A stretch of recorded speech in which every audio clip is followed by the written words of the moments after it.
Hello, this is Marcus Fragper here again with another update video of the Francis Treshams Civilization app that I developed and uploaded about a month ago, I think. And in this video, I would like to go through some of the changes in the latest build, as well as taking a peek behind the scene, how the bot is set up and works. So without further ado, let's jump in, shall we? So starting at the lobby, we now have 3 save slots.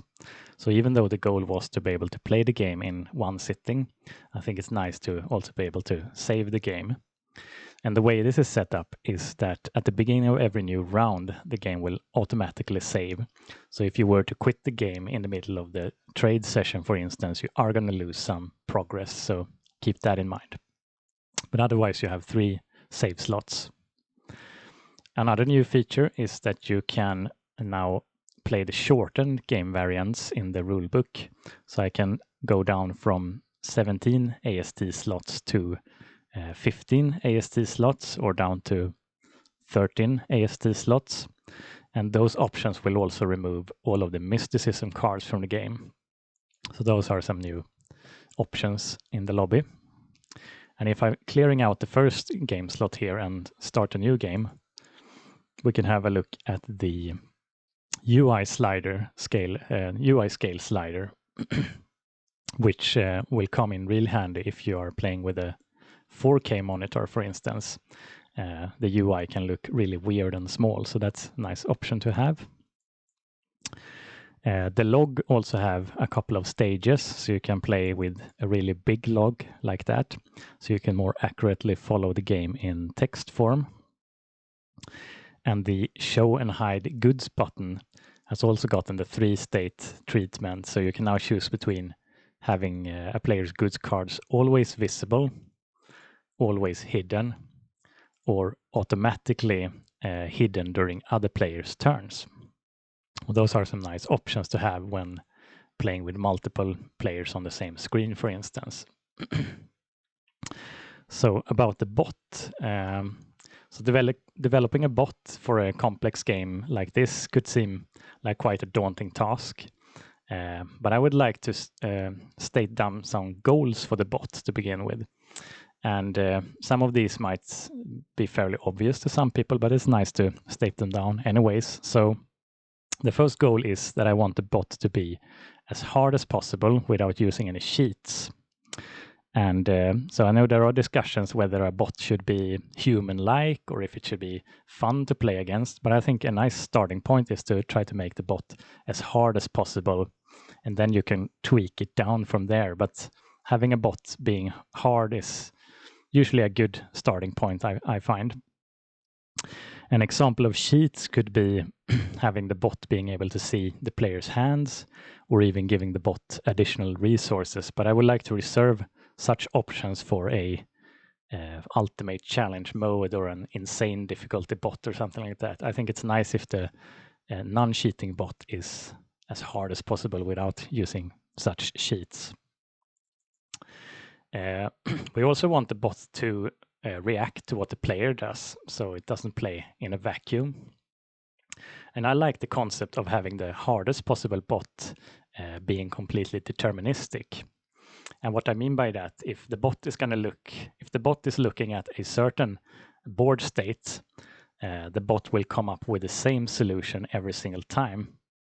I think that is a pretty cool concept. So, and then we can use randomness for lowering the difficulty of the bot, and maybe adding in some noise to the evaluation algorithm to humanize the bot, like we mentioned before. But I like the idea of having the hardest possible bot coming up with what it thinks is the optimal solution for any particular board state. And then we also want the bot to perform fast, so we don't have to wait several seconds for the bot to think. And the final goal is that I want the bot to be easy to debug. So whenever the bot does something stupid, it's nice to be able to trace where it went wrong and tweak that aspect of the bot. And what unique challenges does Civilization pose for the bot? So a few nice things with Civilization is that we don't have any king piece, because that is somewhere the bot could screw up royally. So, like in chess, for instance, where you lose the king, you lose the game. If that is, that would make the bot programming quite hard, where the bot has to identify potential future threats towards the king or otherwise lose the game. Civilization, I find, is more a game of inches, where you grab and lose territory back and forth, and you get some points and some civ cards. And I think that makes lives way easier for us. Another nice thing is that the game itself is fairly deterministic, so there is no dice rolling for combat, for instance. So that means whenever the bot is trying to predict something, the outcome is going to be matched that. And the goal of the game is, of course, to reach the end of the AST track up here. And the way you do that is you need to buy the civilization cards by trading and spending goods cards, which you gain from building and keeping your cities alive. And I think that is the main problem that the bot algorithm will have to solve, is deciding when and where to build cities and how to most effectively keep them alive. Okay.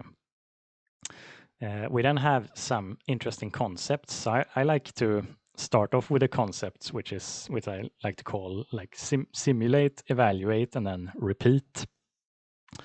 So the way, what I mean by that is, we could have the bot list all its possible moves, and we can then have the bot try out the moves one by one, and looking at how the board looks after that, and then evaluate the board state and assigning a score value to that particular board state. And the score would represent how well the bot thinks the board looks from that particular player's perspective. And then we could undo that and go back to the original state, and then move on and try the next move and assign a score value to that. And then we obviously pick the best possible move out, the highest scoring move, and that would be the move that the bot does. There's another concept that could be combined with that, which is called depth, and that is when we not only try out all the current moves, but for every current move we try out all of our opponent's moves. So we're not only trying to come up with our best move, we try to come up with our best move where the opponent's best move is as bad as possible, and so on. And if we were to have infinite computing power, we could even go further into the future and maybe all the way to the end of the game, or when we reach a win condition. And in that case, we wouldn't even need an evaluation algorithm. We could just use the game's scoring system, or the end condition itself, the win condition itself, as the evaluation algorithm. But unfortunately, computers are not quite that fast yet to try out all the possible moves for several turns into the future.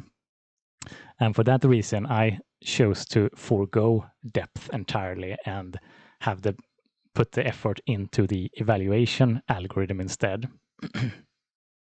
So an example of comparing the two concepts would be, let's say that yellow here, a beneficial move for yellow would be to move a colonist to this particular tile with a city site on it. Using depth and looking several turns into the future, we can spike the evaluation score once the colonist reaches this tile. But the way I set it up without using depth is that we look at a map board more like a heat map. So the score for reaching this city will spill over into the neighboring land tiles, and it would continue spilling out from those and getting lower and lower the further away from this point you get. And with that concept in mind, we can go into the bot debug mode. So here we have a bunch of values on the board representing the proximity to the empty city sites. So you can see down here in Greece, where we have a whole bunch of cities, the score values are also fairly high. I think this is the highest score on the entire map board, if I'm not mistaken. So the way this is set up is every city is going to be worth 100, and every land neighbor to that city the score from this city is going to drop to from 100 to 50. And then 2 steps away, it's going to be divided by 3. So it's going to go from 100 to 33, 25, and so on. So that is pretty much how this heat map score field is set up. But we also have some priorities to take into account. So the most important thing for the bot is to identify free and open city sites to build on. But it's also important to keep our already built cities in mind. Keep our built city in the algorithm. So those will be worth starting off by half that value. So if this city site would be built for yellow, for instance, they would start off as half of 100, so 50, and then dropping down to 25 and so on and so forth. So, and the third priority would be the enemy's cities, which would be worth 100 divided by 3. So moving closer and threatening opponent's cities is also important. So those start off from 33 instead. And then the final thing we take into account is also air distance. So like the distance overseas and such. And that is 100 divided by 25, 100 divided by 4. So 25 will be spilled over using the air distance instead. And we use that for, otherwise the islands would get really skewed scores since they are their own separate path system. And this way we get the bot to see a benefit of going towards a coastline and eventually being able to send ships there. So highest priority is open city sites, followed by friendly city sites, followed by enemy city sites, and we also have air distance. So if we take Africa and start off and run a few moves for Africa, we can see they move both of their colonists from a 385 tile into a 390 tile. And this value is how valuable every single colonist is going to be on that tile in the bot's evaluation algorithm. So moving on to Italy. Italy is going to stay where they are on the 473 tile. And Illyria, if we have a guess where they are going to go, they're probably going to go to 477 over there. The next problem is we have to have some diminishing returns here. So having starving colonists on a 399 is no good. So the first one is going to go to this tile, and the second one also is going to go to this tile, and that is due to how the growth step is set up in the rules. So remember, you can only ever gain 2 new colonists on any given tile, regardless of how many you have there. So every colonist you have above 2 is only going to be worth half of this value. And every colonist we move into enemy territory and matching the enemy strength is only going to be worth a third of this value. And then the final priority is starving colonists on a tile will only ever be worth a fourth of this value. So even though colonists are starving, it's nice if they try to place them on the most valuable tile to kind of discourage other players from coming in. So we can see Africa spread out on their most valuable tile in their neighborhood. And Italy is going to do a similar thing. It's going to occupy these 3 tiles. And Illyria is going to spread out across their most valuable tiles. So they actually chose to stay here instead of moving there, since 477 is more than 476. And that is probably due to this being a coast tile. Okay. So what are the tools that the bot has at its disposal to be able to reach its goals? So something that will happen quite soon is that we are starting to have a big cluster of colonists. So let's pretend that all of these tiles were occupied by colonists and they're all starving. In that case, it might be useful to be able to identify that this is the least valuable tile in the cluster, and this would be the most valuable tile in the cluster's neighborhood, and then be able to move a chain of colonists from there to there. That is something that I oftentimes use when I play the game. So if we run the next turn from Africa, we can see they actually ran a chain from this tile into this tile. So because this was the lowest value tile where we had starving colonists, and this was the highest valued tile in the Africa's neighborhood at the moment.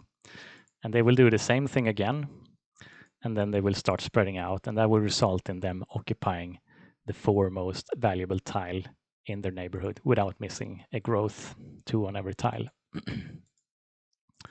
So Italy will do a similar thing. They ran a chain from there to there, and then they run a chain from there to there to there, and then, sorry, I missed a step. So a chain from there to there, and then a chain from there to there through this tile, and then a chain from there to there through that tile.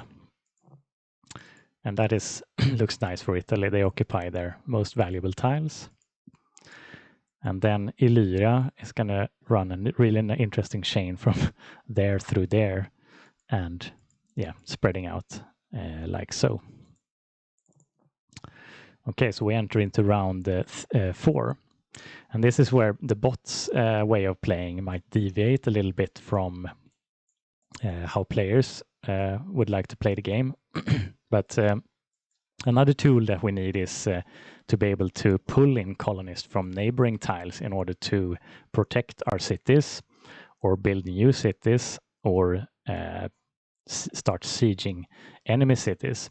So that is what Africa is going to do on this turn. They move 2 colonists in from here to be able to build this city. And the reason for this is that Africa looks at its population at 16. And 6 of them is going to be used for a city, which would leave us with 10 colonists left. And if you remember the rules, you need 2 existing colonists somewhere on the board for every city you have. And that would leave us with 8 additional reserve colonists on the board. And the bot thinks that is plenty to be safe and don't having to reduce any cities. So they feel that it's safe to start building their cities. A player might want to wait until the last possible round to build their cities, but there are some benefits for building early also. You get nicer census and some coins for boats and so on. And then Africa will run another chain from there to there, and you can notice they're running the chain through their dedicated city sites, but this tile is marked in memory as a city construction site for Africa. So even though they're running chains through there, they're going to ensure that this tile ends up with at least 6 colonists on it. So Africa is keeps spreading out like so. And then Italy builds a city on their most valuable tile and continuously spreading out. And then Illyria goes ahead and builds a city as well and starts spreading out southwards. Okay.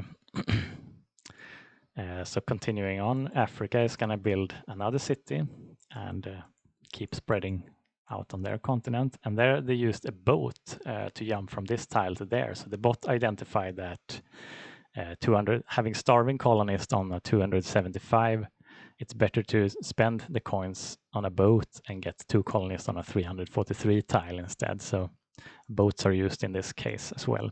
And whenever they do the pull-in action as well for trying to build a city, for instance, they will first check all the land tiles, and then they will take the boat paths into account to potentially bring in more colonists from further away using boats. So Africa are out of moves, and Italy is going to start building Rome. Makes sense.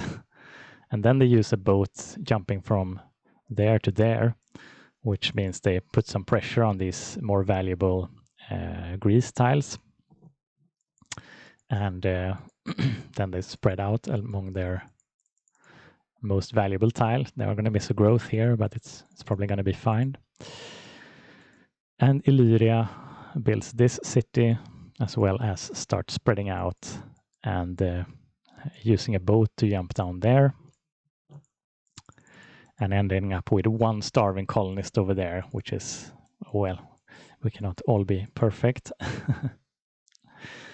And something we can notice now is that the score field has changed quite a bit. So, and that is due to, like I mentioned before, opponent city sites, your own city sites being worth half, opponent city sites being worth a third, and so on. So this is how the interactivity comes in, where the bot actually reacts to what other people do. Will decide how they're prioritizing the value of the various tiles. So Italy is first out this time. So they're going to build another city, as well as spreading out in the north and utilizing boats to jump over there. And they even going to use a boat jumping from there to there. So the boat is not always the most economical with their boats, but then again, a boat is not that big of an investment. So using some boats to save some colonies is probably worthwhile in this stage of the game. So that is Italy's moves. Africa is gonna start building new cities and expanding, and start expanding up towards on Sicily. And finally, Illyria is gonna build some new cities. And I think we're gonna have some fights pretty soon here, where Illyria is gonna start moving in from this 526 tile into a 545 tile, and then they're even gonna move all of their colonists in there, because they think the survivors on this tile is gonna make it worth. And they're gonna build a boat using levy instead of coins to jump from there to there, filling in the gap nicely. And that was all of Illyria's moves. And then we are on to bot trading.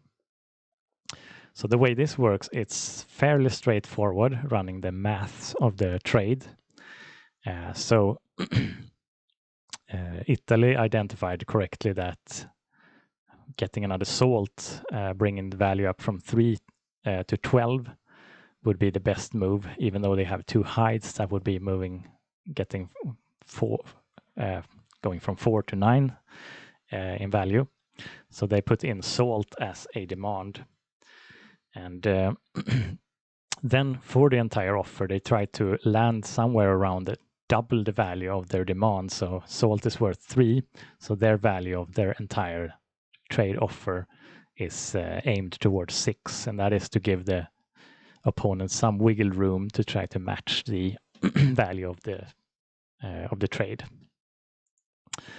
And then Illyria is going to start looking for worthwhile trades. So they're going to think that this is a net gain for them, giving up the salt for a papyrus, which is exactly what Italy was offering. So that would be a net gain. So they go ahead and do that.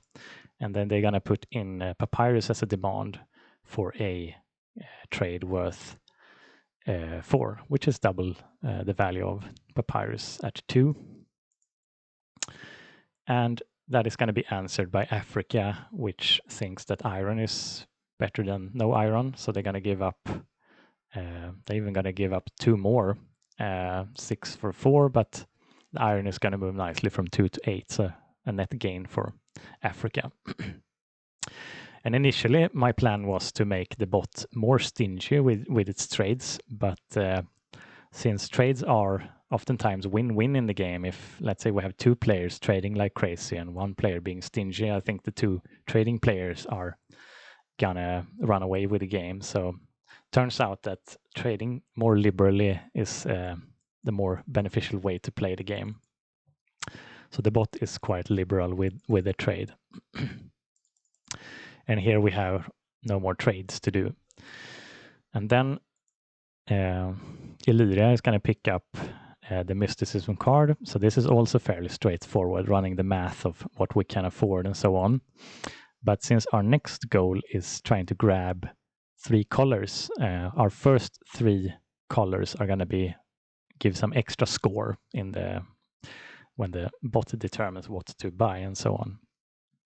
So mysticism is certainly a good card for that.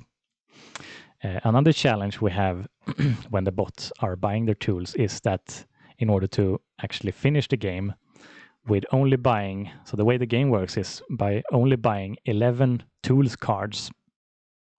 At the end of the game, we have to reach a certain value to be able to reach the goal. So in Illyria's case, we need to reach 1400 points using only 11 tool cards, and we can add our goods and our treasury as well. So that means we want to land somewhere close toward 1400 in score.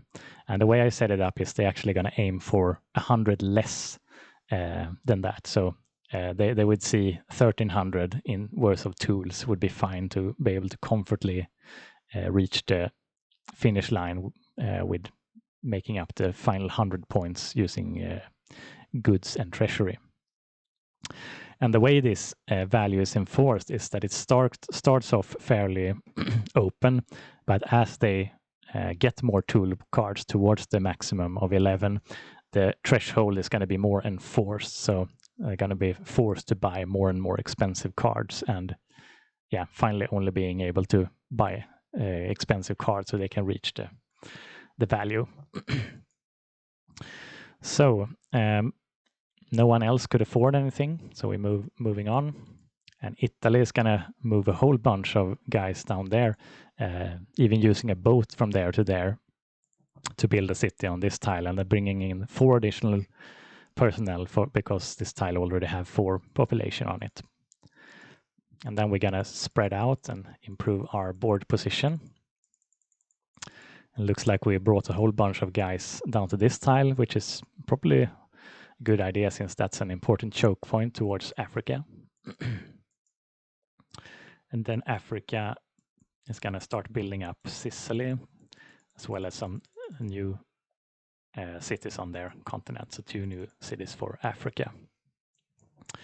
And then Illyria is going to build cities wherever they can afford it, and try to improve their board position as well. And yeah, you can see the bot is quite liberal with their boat usage, but they use boats to hop around all of the little island systems. So yeah, so we have some city builds, and then we are back to trading again. So Illyria want to improve their salt set, even putting out the cloth for that.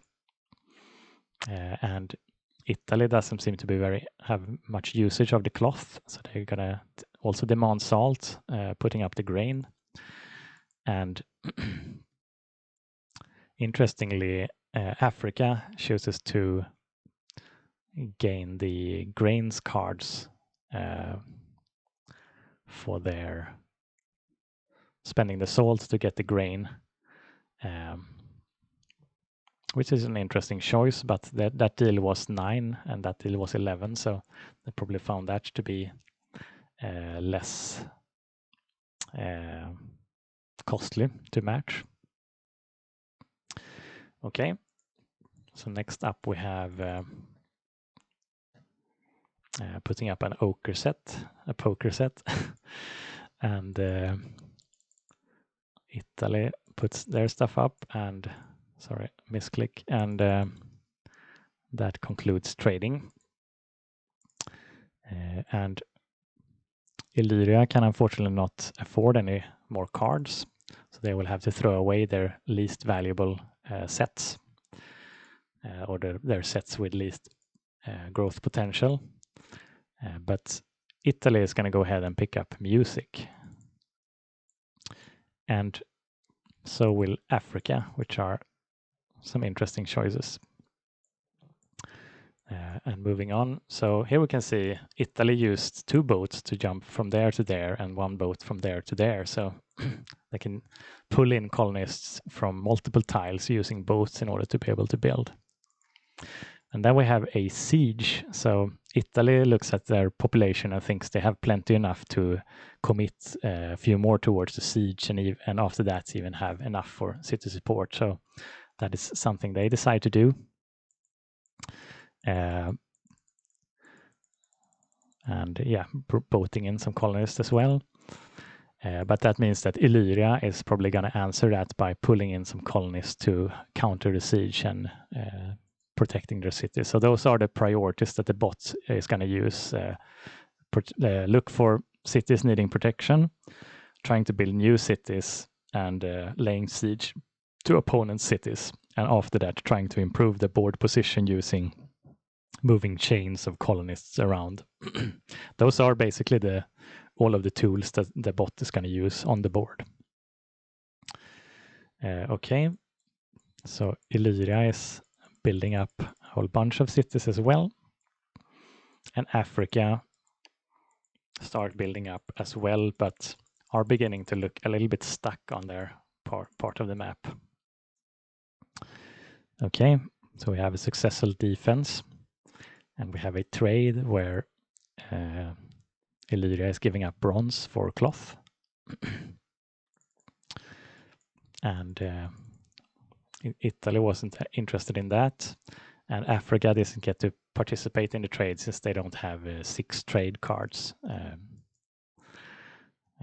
Illyria is interested to answer this though, gaining some grain for a cloth, which is 36 instead of so that is probably a net gain for them. And looks like they're happy with the trade.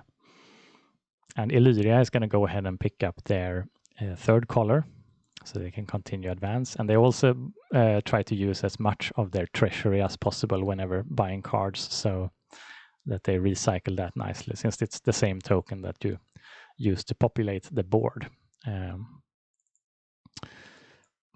Okay, and then we have a volcano, which is a fairly non-interactive calamity, but it's going to hit Africa on Sicily there on the volcano site.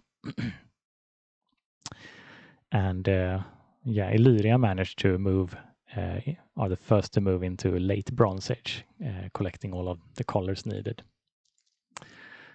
So Italy is laying a whole bunch of sieges there. And Illyria is going to successfully protect from the advances, as well as building up a couple of new cities. So it looks like a good round for them. And Africa is gonna start thinking about repopulating Sicily, I would imagine. Okay, so at this point, I think we've seen most of the bot's actions, except for the calamities requiring distribution of damage.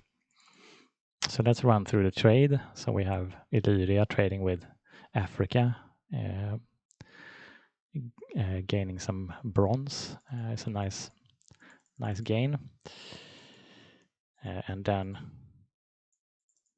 Italy is putting up putting up the salt, wanting some cloth, but that is nothing that interests Africa, and Illyria seems done with trading. Okay, so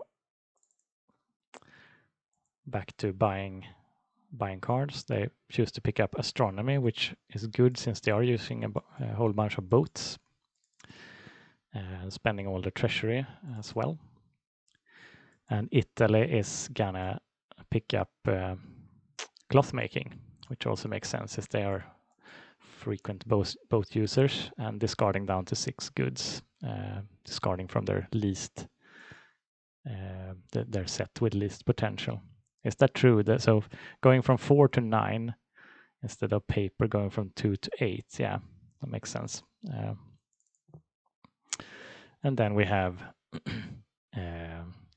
Africa picking up a nice 2-color card.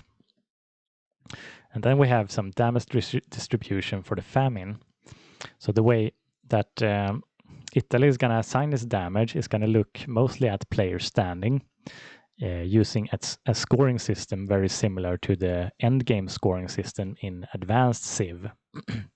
So that means giving a player 100 points for every AST slot advancements, and then adding up all the tool cards values as well as the goods cards values as well as the treasury.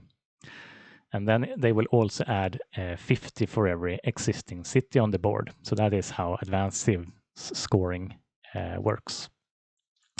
I also choose to add in to take the final score requirement into account, which means that they actually gonna target Africa a little harder than Illyria, for instance, since their endgame threshold is 1200 instead of 1400. So Africa is going to gain another 200 points for that, for being lower than Illyria, for instance. So that is how the score is, how the bot determines who is in the lead. And that means that Illyria is going to get the 11 damage, while Africa is going to get only 9 of the damage distributed. And the same way, Illyria is going to distribute the beneficiary of the civil war. Is going to go to Italy, since that is probably due to the end game threshold there. They think Italy is in a worse position than Africa because of that. So Italy gained a bunch of cities over there, and then finally all the damage from the flood is gonna hit in this region. Okay, so that is pretty much all of the mechanics for the bot. What I think we can do for fun is we could turn on the Autobot mode for all of these bots and have them play out the entire game among themselves. So let's push this little button and lean back and have a look at what's happening. So yeah, 3 bots playing among themselves, basically. So we can see Illyria is starting to run away with things, but both Africa and Italy is now in the late Bronze Age, and everyone is trying to scramble for 7 total tool cards. And we can see that Italy actually seems to have been doing fairly well, and Illyria is quite pushed back there. So the Calamity works a little bit like a comeback mechanics in this game, you can say, since especially when it comes to civil war and so on, where you have to give up a whole bunch of guys. So Italy is first into early Bronze Age with a nice set of 7 tool cards. But now they will really start to have to think about the more expensive cards. So we can see they managed to buy the law card over there. Illyria is also into early Iron Age, and Italy actually managed to reach the 1,000 points needed to progress. So they seem to be doing very well in this game. And it looks like they are done with their entire set. It looks like they collected all of their 11 points and managed to reach 1,200 total value of tool cards. So for them, it's just collecting goods and trying to reach the end. But so are Illyria, it seems. They're also getting fairly close. But I do think we're going to have a win for Italy in the next turn. So yes, fairly close game. Ended in round 24 with Italy as a winner, but Illyria not far behind with 1,345 points, and actually, 1,410, which would be enough for them to keep progressing. And Africa very close behind as well. So yeah, there you have it, an entire ramble about the bot and an entire game played by only bots. I hope you enjoyed. I'll hope to have this file uploaded on Geek as soon as possible. But for now, thank you for watching. Take care, everyone, and cheers.